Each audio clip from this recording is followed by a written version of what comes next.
এই আসিয়া এই দৃশ্য আমরা ভুলে যাব, বেশি দিন সময় লাগবে না, 1 মাস 2 মাস হাইয়েস্ট 3 মাস।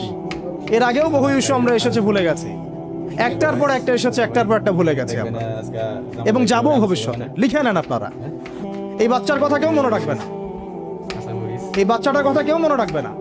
3 মাস পরে, 6 মাস পরে, 1 বছর পরে আরো নতুন ইস্যু আসবে, আরো নতুন পাপ হবে, আরো বড় বড় ঘটনা ঘটবে। এরপরে মানুষ এই বাচ্চাটাকে ভুলে যাবে। এই বাচ্চাটা কি তার মৃত্যু যন্ত্রণা ভুলতে পারবে? তার সম্মানহানি ভুলতে পারবে? তার পিতামাতাকে ভুলতে পারবে? এখন প্রশ্ন হচ্ছে, তার পিতাকেও যদি আমরা জিজ্ঞাসা করি, ইসলামে রেইপের শাস্তি হচ্ছে মৃত্যুদণ্ড, আর ব্যভিচারের শাস্তি হচ্ছে অর্ধেক কোমর পর্যন্ত পুঁতে পাথর নিক্ষেপ করে করা, এবং বিবাহিত ব্যক্তি হলে এই শাস্তি, অবিবাহিত হলে 100 বেত্রাঘাত, 1 বছরের নির্বাসন এবং সমাজ থেকে বয়কট করা, আর ধর্ষণ হলে সরাসরি মৃত্যুদণ্ড। 3 মাস সময় লাগার কথা না, 3 দিনের মধ্যেই করা সম্ভব। এটা শরিয়া আইন, এটা আল্লাহ রাব্বুল আলামিনের শরিয়া বিধান। এখন তারাও কি এটাতে রাজি হবেন? যারা শোক প্রকাশ করছেন তারা কি এই বিধানটা কার্যকর করতে রাজি হবেন? ধর্ষককে সবার সামনে প্রকাশ্যে দেয়া হোক, শরিয়া আইন কার্যকর করা হোক? রাজি হবেন না, কারণ আপনারা বলবেন এটা করতে গেলে বাংলাদেশ থেকে মৌলবাদী রাষ্ট্র হয়ে যাবে। তো সমস্যার গোড়ায় আপনারা যেতে চান না, ডালপালা নিয়ে নাড়াচাড়া করেন। জেনা ফ্রি মিক্সিংটাকে উন্মুক্ত করে দেয়া হলো, ছেলে মেয়ের অবাধ বিচরণটাকে উন্মুক্ত করে দেয়া হচ্ছে। একটা চরম ক্ষুধার্ত মানুষদের সামনে যদি আপনি খাবারকে উন্মুক্ত করে রাখেন, এরপরে যদি কেউ জোর করে খাবার খেয়েও ফেলে, শুধু কি আপনি খাদকের দোষ দিবেন? পুরো সিস্টেমটাই দায়ী, পুরো সিস্টেমটাই দায়ী এখানে। আপনি নারী পুরুষকে অবাধ মেলামেশা দিয়েছেন, ফ্রি মিক্সিং এ দিয়েছেন, একদম ছোটবেলা থেকেই, স্কুল লাইফ থেকে, কলেজ লাইফ থেকে, ইউনিভার্সিটি লাইফ থেকে, জব সেকশনে, এমনকি রাজনীতি করতে গেলে কর্পোরেট সেকশনে, ব্যবসায়িক সেকশনে, অফিস আদালতে, সব জায়গায় ফ্রি মিক্সিংকে অবাধভাবে আপনি উন্মুক্ত করে দিয়েছেন, আমরা উন্মুক্ত করে দিয়েছি। এর উপরে ছড়িয়ে দিয়েছি সবার ফোনে ফোনে। দেখতে থাকলে একটা মানুষ বাচ্চাকে না, কয়েকদিন পরে পশুর সাথেও জেনা করতে পারে। যদি সামনে দেখেন যে মানুষ জেনা করেছে, আপনারা অবাক হতে পারেন, আমি অবাক হব না, কারণ পর্নোগ্রাফি মানুষকে পশুর সাথেও জেনা করতে শেখাবে। বাচ্চা তো কিছুই না। এর উপর আছে বিবাহ বহির্ভূত সম্পর্ক, ব্যভিচার, জিনা, ফ্রি মিক্সিং, ভ্যালেন্টাইন্স ডে মতো দিবসগুলো পালন করে ছেলে মেয়ের অবাধ মেলামেশা। আর এই জেনাগুলোকে আমরা বলছি কাছে আসার গল্প, যেখানে ওর উপরে 100 বেত্রাঘাতের শাস্তি অলরেডি মজুদ হয়ে গেছে। আর কতগুলো যে জেনা হয়েছে এটা তো আল্লাহ পাক ভালো জানে। একটা দুইটা তো করে নাই, একটার পর একটা চেঞ্জ করেছে। বিবাহিত ব্যক্তি পর্যন্ত অন্যের স্ত্রীর সাথে জেনা করেছে। আর এটা তো ধর্ম তো অনেক বড় বিষয়, ধর্ম তো অনেক বড় বিষয়। এটা তো একটা মানবতা বিরোধী অপরাধ, এটা তো একটা মানবতা বিরোধী অপরাধ। এখন সমস্যা কি এক কেন্দ্রিক? এটা বহুমুখী সমস্যা। ফ্রি মিক্সিং রেখেছেন, চালু করে দিয়েছেন, এবং সবচেয়ে বড় কথা, এর শরঈ বিচারটুকু নিশ্চিত হচ্ছে না। তাহলে সমাজের মধ্যে এগুলো কমবে না বাড়বে? সিম্পল, সমাজের মধ্যে এগুলো বাড়বে। 6টা কাজ করেন, ইনশাআল্লাহ তাআলা কমে যাবে। প্রথমত শরঈ পর্দা নিশ্চিত করেন, দ্বিতীয়ত ফ্রি মিক্সিং বন্ধ করে দেন, তৃতীয়ত আপনারা জেনার শাস্তি চালু করেন, চতুর্থত তা বন্ধ করেন, পঞ্চমত ব্যভিচারের যে রজম শাস্তি চালু করেন, শরঈ বিধান চালু করেন, সাইটগুলোকে বন্ধ করে দেন, এবং সমাজে তাকওয়া নৈতিকতা শিক্ষাটাকে বাড়িয়ে দেন। দেখেন সমাজে জেনা কমে না বাড়ে। কিন্তু কেউ এই সমস্যার গোড়ায় যাবে না। একটা ইস্যু আসবে, একটা ইস্যু যাবে।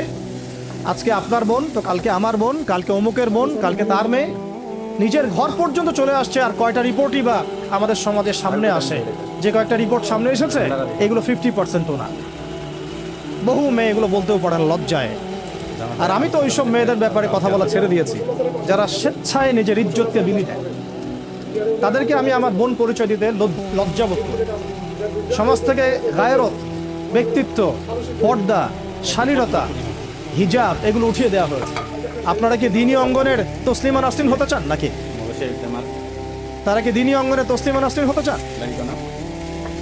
কেন আপনি একটা ছেলের সাথে হারাম সম্পর্কে জড়াবেন? কেন প্রেম করতে যাবেন? কেন আপনি তার সাথে বাইকে করে ঘুরতে যাবেন? কেন আপনি আপনার বন্ধুদের সাথে ফ্রি মিক্সিংয়ে ঘুরতে চলে গেলেন? 3 দিনের রাস্তা, 7 দিনের রাস্তা, 10 দিনের রাস্তা। অথচ আপনার উপর হজও ফরজ না মাহারাম ছাড়া।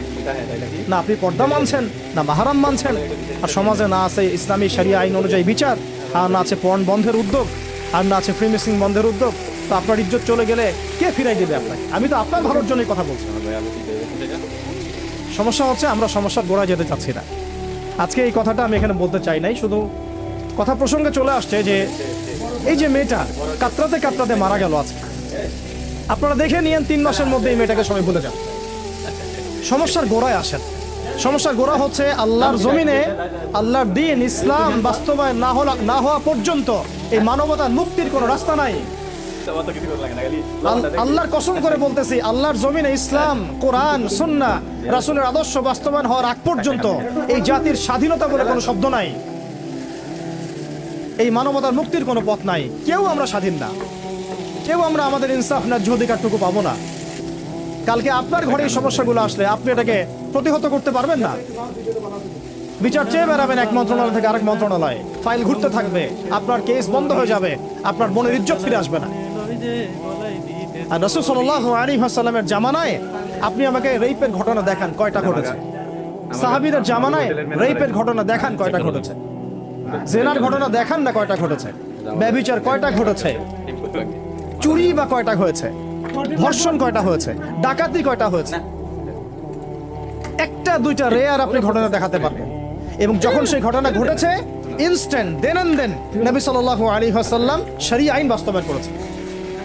তিনি শুধু মানুষকে তাকওয়ার ওয়াজ নসিহত করেন নাই, বরং আল্লাহর আইনও বাস্তবায়ন করেছেন। এই দুইটা সমানুপাতিকভাবে চলতে হবে সমাজের মধ্যে।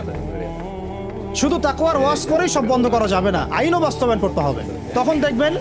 তখন দেখবেন সমাজ সমান্তরালভাবে চলবে, একটা আলোকিত সমাজ বিনির্মাণের দিকে আমরা হাঁটতে পারবো। শুধু আমি ওয়াজ করে যাব, আইনের কোনো বাস্তবায়ন নাই, আবার আইন বাস্তবায়নের কথা বলবো, তাকওয়ার কোনো সমাজ নাই, এভাবে হবে না। দুটো একসাথে চলতে হবে। আমরা দুটো থেকেই সমাজকে বিচ্ছিন্ন করে ফেলছি। স্কুল লাইফ থেকে তাকওয়ার শিক্ষাটাকে আস্তে আস্তে শেষ করে ফেলছি। আমি তো দেখালাম তাকওয়া তো শিখবেন আপনি কোরআন থেকে, হাদিস থেকে, সিরাত থেকে, সেটাই তো আমরা পড়ি নাই। আমি চ্যালেঞ্জ করতে পারি আমাদের স্টুডেন্টদেরকে, আল কোরআনুল কারীমের 10টা সূরার অর্থ তারা বলতে পারবেন না, হাদিসের মধ্যে 100টা হাদিস তারা মুখস্থ বলতে পারবেন না। রাসূল সাল্লাল্লাহু আলাইহি ওয়াসাল্লামের পবিত্র জীবনী তারা 20 বছরে একটা কিতাবও একাডেমিক্যালি পড়েন নাই। ইসলামের ইতিহাসের একটা কিতাব একাডেমিক্যালি পড়ানো হয় নাই। তাসকিয়া সংক্রান্ত একটা কিতাব পড়ানো হয় নাই। ফিকহের উসুলে ফিকহ ছাড়া আপনি কিভাবে চলবেন? ফিকহের একটা কিতাব পড়ানো হয় নাই। তাহলে এই জাতিটাকে আপনি কিভাবে ইসলামের দিকে নিয়ে আসবেন? শিক্ষা ছাড়া। শিক্ষা না থাকলে, ইলম না থাকলে আমল কিভাবে আসবে? আমল না থাকলে তাসকিয়া কিভাবে আসবে? তাসকিয়া না থাকলে আত্মশুদ্ধি কেমনে আসবে? আর কিভাবে আমরা সৎ পথে থাকবো, অসৎ পথ থেকে দূরে থাকবো? কিভাবে আমাদের মধ্যে আল্লাহ ভীতি জাগ্রত হবে? আর আল্লাহ ভীতি যদি জাগ্রত না হয়, আমি গুনাহ থেকে কেন দূরে থাকবো? যার মধ্যে আল্লাহর ভয় নাই সে গুনাহ থেকে কেন দূরে থাকবে? তার মধ্যে তো আল্লাহর ভয় নাই।